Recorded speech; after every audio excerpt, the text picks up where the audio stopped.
እንደምን አላችሁ አሁን ደግሞ በሌላ ቪዲዮ በእናንተ ቀርቤያለሁ እግዚአብሔር የተመሰገነ ይሁን አመሰግናለሁ ባለፈው ስለሰጣችሁኝ ፊድባክ በጣም አመሰግናለሁ ጌታ ኢየሱስ ይባርካችሁ በጣም ተባርኬበታለሁ ለኔም የምናገረው እዚህ ቪዲዮ የምቀርጸው እኔንም ስለሚያንጸኝ እናንተን ስላነጸ ደግሞ ጌታ ይባረክ እግዚአብሔር የተመሰገነ ይሁን ባለፈው ያንን ቪዲዮ ከፖስት ካደረኩኝ በኋላ በህይወቴ ብዙ ነገሮች አልፈዋል እና ትላንትና በግሩፕ ውስጥ አራት ልጆች አለን እግዚአብሔር ያመጣን እዚህ ቦታና እንጸልይ ተባብለን ስንጸልይ በጣም ሴንስ ያደረኩት በመንፈሴ ላይክ ሊያደክመኝ ፈለገ ምክንያቱም የምንናገረውን ነገር መልሶ ራሳችንን ሊፈትነን ስለሚፈልግ ከእግዚአብሔር ምስጋና ሊያርቀኝ ፈለገ ወይም ደግሞ ስቄ ሊያደክም ፈለገና ይሄ ቃል በውስጤ መጣ ስለ እግዚአብሔር ልጅነት እንዴት እኛ የእግዚአብሔር ልጆች እንደሆነን አሰብኩኝ እና ብዙ ጊዜ እንዴት እንደምንቃወም ሰይጣንን አስባለሁ በፍርሃት ነው ወይም ደግሞ ስርዓትም ስለሆነ ሊሆን ይችላል ሰይጣንን የምንቃወመው ነገር ግን አዲስ ሰይጣን አይደለም የምንቃወመው የወደቀ ግን የሚጮህ ነው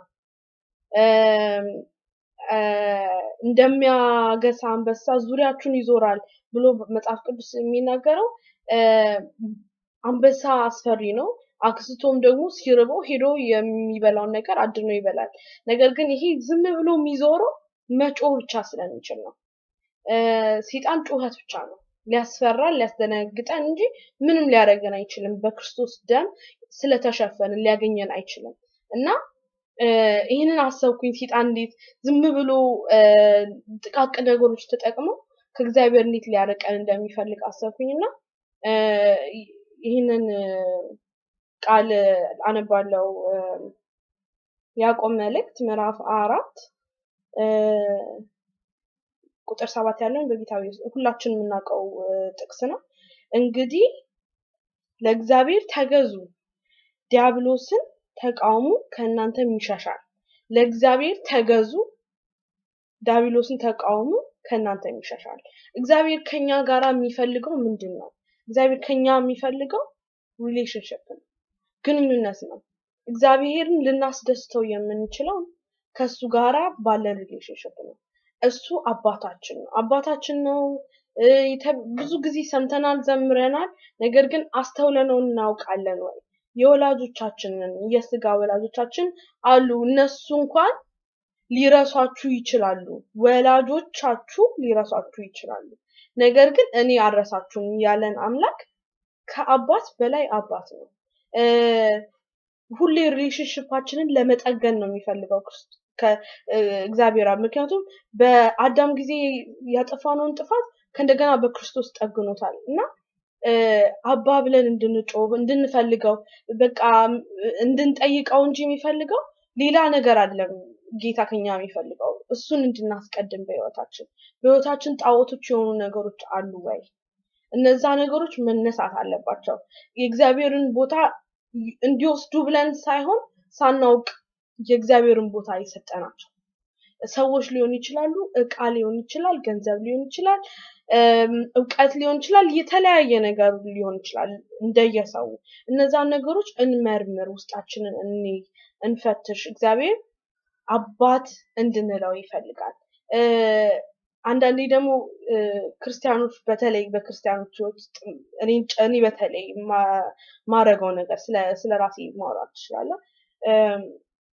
ክርስቶስን ለማስደሰት ማድረግ ጥሩ ነገር የምናረገው ስለዳን እንጂ ለመዳን ብለን አይደለም ግን አይን ማረገው ይመስለኛል አድርጌ ወይነ ነገር አድርጌ ግን እንዲሁ ነው የወደደን ምንም ስንጠላው ነው የወደደን ሳንፈልገው ሳንመኘው ሳንፈልገው ነው እሱ የወደደን የፈለገን ያስጠጋን ልጆች ያደረገን እና የሆነ ሜሴጅ ላይክ በየሳምንቱ የሚመጣ ጥቅስ አለና ምን ይላል አባትነትን እናናረገው ወይም ደግሞ በፐርፎርማንስ አይደለም በፐርፎርማንስ የሚቀጠሩት ሰርቫንቶች ናቸው። እኛ ደግሞ ባሪዎች አይደለንም። እኛ ልጆች ነን።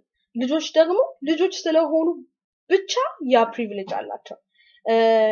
ሰይጣንን ስንቃወመው ሰይጣንን ስንቀጠቅጠው እንዴት ሆነን ነው የምንቃወመው? እንደ ባሪያ ሆነን ነው ወይስ እንደ ልጆች? የእግዚአብሔር ልጆች ከሆነን እኮ ይሄ ዓለም በሙሉ የኛ ነው። የእግዚአብሔር ቃል ምን ይላል? በእንግሊዘኛ ላንብበው ኦሬዲ ስለከፈትኩት ዳዊት ላይ ያለ ቃል ነው። እንዲህ ይላል ምዕራፍ 2 ቁጥር 7 You are my son. Today I have become your father. Ask of me and I will make the nations your inheritance. The ends of the earth your possession. አባት ነኝ እኔ በምድር ላይ ያለውን ነገር በሙሉ አወርሳለሁ ለምነኝ እሰጥሃለሁ ነው ያለውና እንደ እግዚአብሔር ልጆች ሆነን እንቃወመው ሰይጣንን እንቀጥቅጠው ያለንበትን ሲቹዌሽኖች በሙሉ ከዛ በላይ ያለ እግዚአብሔር አለ እና ይሄንን ስናገር በጣም ለራስ እየተናገርኩኝ ነው።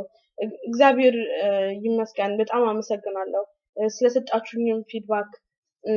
እግዚአብሔር ደግሞ በየቀኑ የሚያስተምረን ነገር አለ። እንስማው። የምናደምጣቸው ነገሮች ራሱ በጣም ትልቅ ቦታ አላቸው። ሁለት ነገር ነው የምትሰሙት ወይም ጥሩ ነገር ነው ወይም መጥፎ ነገር ነው። ጆሮአችሁ የሚሰማው የትኛውን ነው? ሰምቶ ደግሞ አድምጦ ልባችሁ የሚያስተናግደው የትኛውን ነው?